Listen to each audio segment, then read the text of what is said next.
9호 태풍 마이삭의 영향으로 전남에 크고 작은 피해가 발생했습니다. 가로수가 쓰러지거나 간판이 넘어갔지만 다행히 인명 피해는 없는 것으로 파악됐습니다. 태풍 피해는 전남 동부권에 집중됐습니다. 배수로가 막혀 시장이 침수됐고 출하를 앞둔 배의 낙과 피해도 이어졌습니다. 전남의 감염 경로를 알 수 없는 코로나19 확진자가 5명인 것으로 나타났습니다. 감염 경로를 찾기 어려워 추가 감염의 위험이 높아지고 있습니다. 순천시가 자가격리를 무단으로 이탈한 3명을 경찰에 고발했습니다. 이들은 자가격리를 통보받았지만 거주지를 무단 이탈해 친척집과 낚시터를 방문한 것으로 드러났습니다.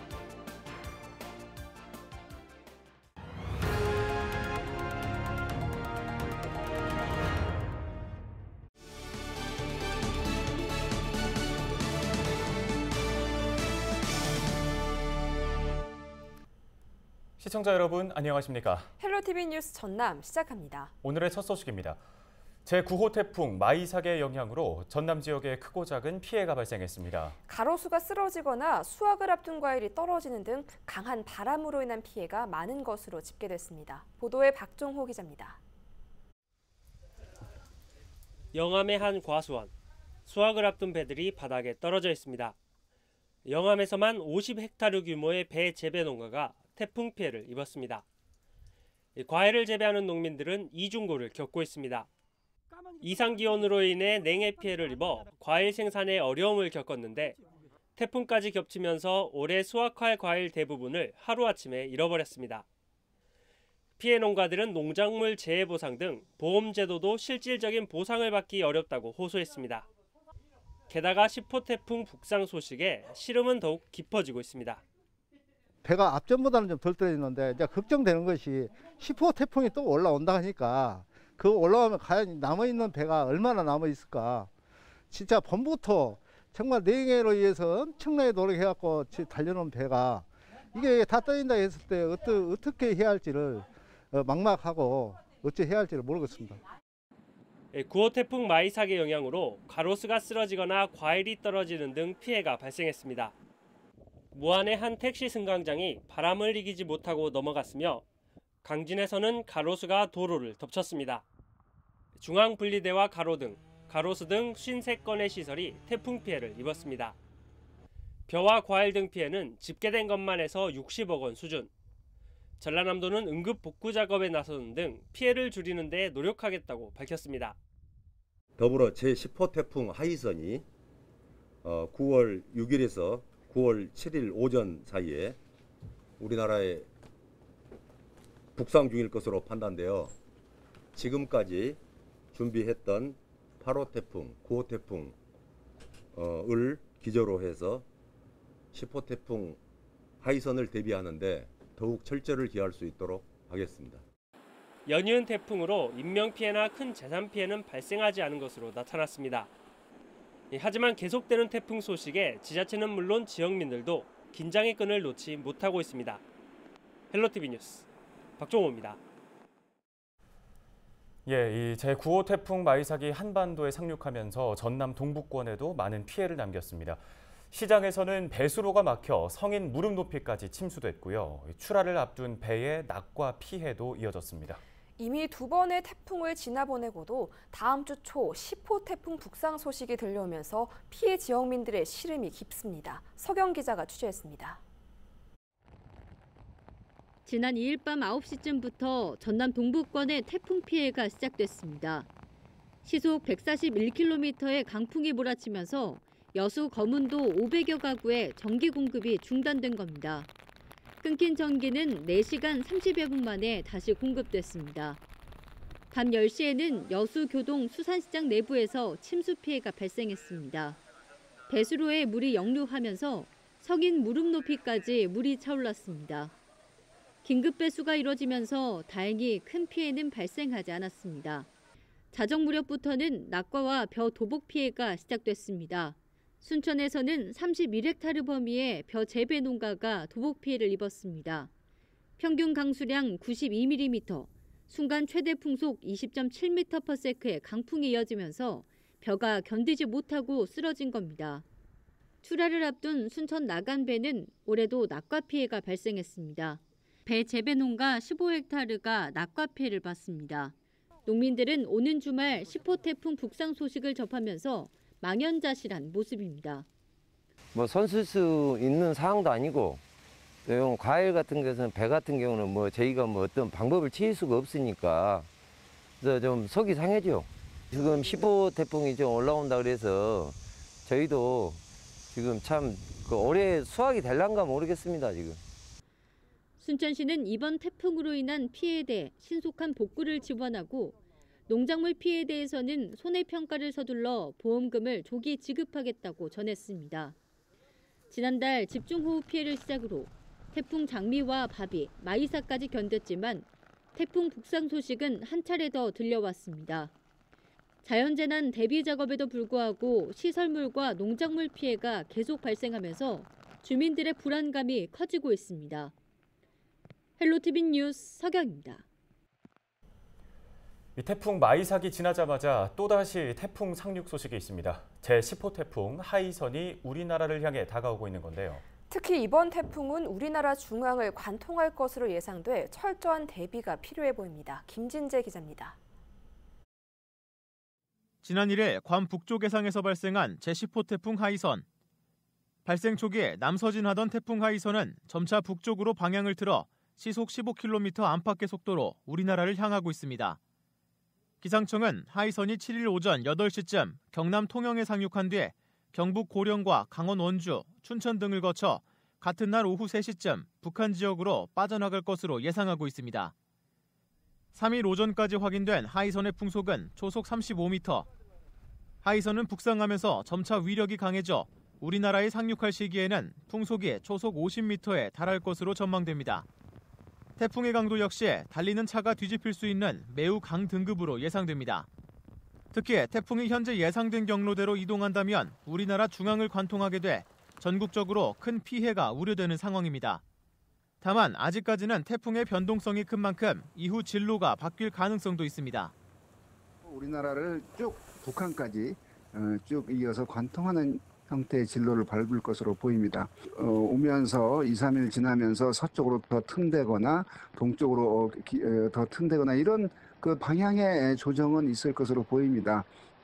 지난달 26일 태풍 바비와 2일 태풍 마이삭에 이어 이번 하이선까지 불과 2주 사이에 태풍 3개가 연달아 지나갈 것으로 예상되는 만큼 피해에 대한 철저한 대비가 필요해 보입니다.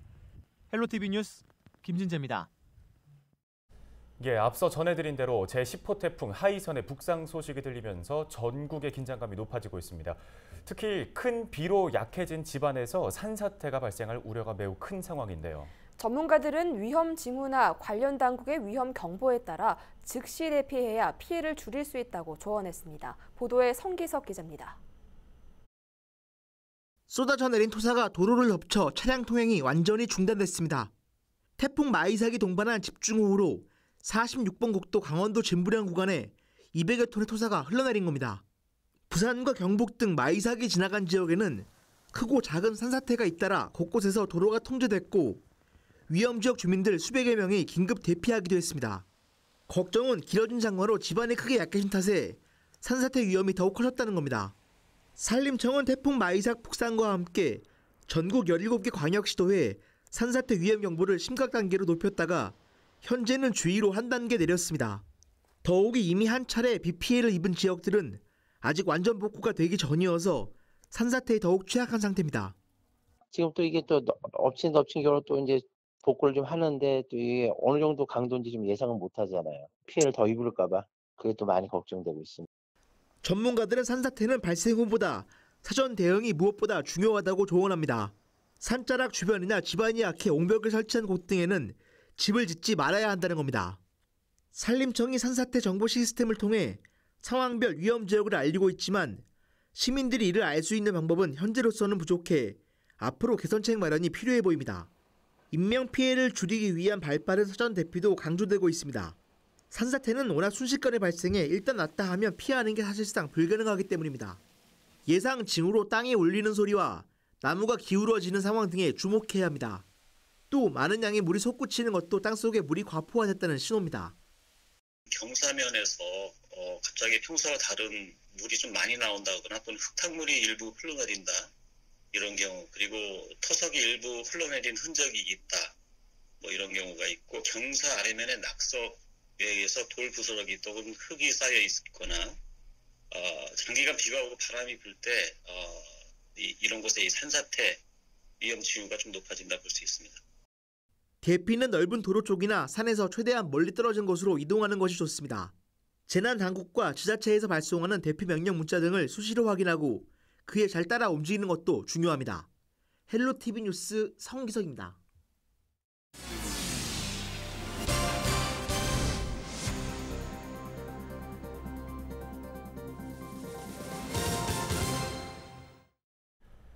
다음 소식입니다. 최근 2주 동안 전국 코로나19 확진자 중 감염 경로를 알 수 없는 환자가 25%에 육박하고 있습니다. 즉 4명 중 1명꼴로 감염 경로가 오리무중인 건데요. 전남에도 이런 환자가 5명 있는 것으로 확인됐습니다. 김신혜 기자가 취재했습니다. 최근 코로나19 확진자가 급증한 순천시. 2주 동안 무려 63명이 감염됐습니다. 다행히 어디서 누구로부터 감염됐는지 모든 감염 경로가 파악됐습니다. 다시 말해 확진자가 기존 확진자의 접촉자거나 확진자와 동선이 겹쳐 검사 대상자로 분류된 상태에서 확진 판정을 받은 겁니다. 하지만 전남에는 그렇지 않은 사례들도 있습니다. 지난 1일 확진 판정을 받은 광양 20번 확진자는 감염 경로를 파악 중이고, 지난달 28일 확진된 목포의 개인 택시기사 60대 남성도 여전히 감염 경로가 오리무중입니다. 전남 전체로 보면 3일 오후 2시 기준 병원이나 생활치료센터에 입원 중인 환자 가운데 5명의 감염 경로를 아직까지 알 수 없는 상황입니다. 이들은 접촉자를 특정하기 어려워 감염 경로를 확인하는 데 시간이 오래 걸리게 되고, 그렇게 되면 추가 감염의 위험이 높아질 수 있습니다. N차 감염으로 이어질 수 있는 겁니다. 핸드폰 위치 추적을 통하거나 아니면 GPS를 확보해서 포렌식으로 해가지고 어디를 갔는지 나오면은 그 지역의 확진자 동선을 다시 확인해서 거기에 CCTV로 확인해서 그 사람이 왔다 갔는지 동선이 겹쳤는지 또 확인을 하거든요. 그게 꼬이면은 엄청나게 많이 돌아가겠죠. 이렇다 보니 전라남도도 긴장의 끈을 놓지 못하고 있습니다. 전라남도는 정확하고 빠른 역학조사를 위해 확진자 정보를 중앙역학조사반으로 이관했습니다. 저희가 진행하다가 이제 더 이상 안 된 부분은 중앙역학조사반에 이미 넘겼거든요. 그 부분의 모든 자료를 다 넘겼기 때문에 이제 중앙역학조사반에서 경찰 협조 받아서 지금 현재 그분 경로를 더 다시 파악하고 있거든요. 그래서 세부 경로를 파악하고 더 확인이 되게 되면은 발표를 해드리겠다 이런 말씀을 드리고요.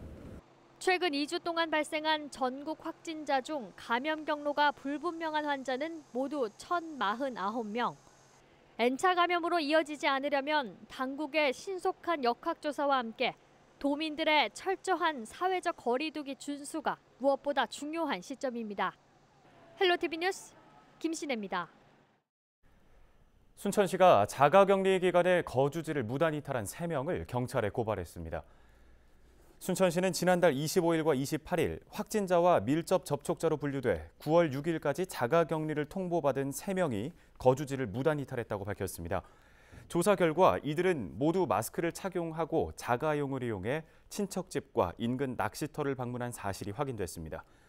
순천시는 시민들의 안전과 건강을 위협한 이 같은 행위에 대해서는 무관용 원칙을 적용해 강력 대처할 방침이라고 설명했습니다.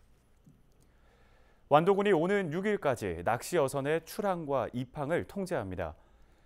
완도군은 코로나19 확산을 막기 위해 지역에 등록된 낚시 어선 129척에 대한 조업 금지 및 출항, 입항 통제 행정명령을 발동했습니다. 완도군은 군민의 안전 확보를 위해 부득이한 결정을 하게 됐다며 낚시어선 조업 금지에 동참해 줄 것을 당부했습니다. 신안군이 해마다 9월 개최했던 섬왕새우 축제를 코로나19 확산 방지를 위해 취소하기로 결정했습니다. 신안군은 전국 최대 규모의 새우 양식장을 갖추고 있으며 전국 52%, 전남에서는 81%의 생산량을 자랑하고 있습니다. 271개 어가에서 연간 4천여 톤이 생산되고 있습니다.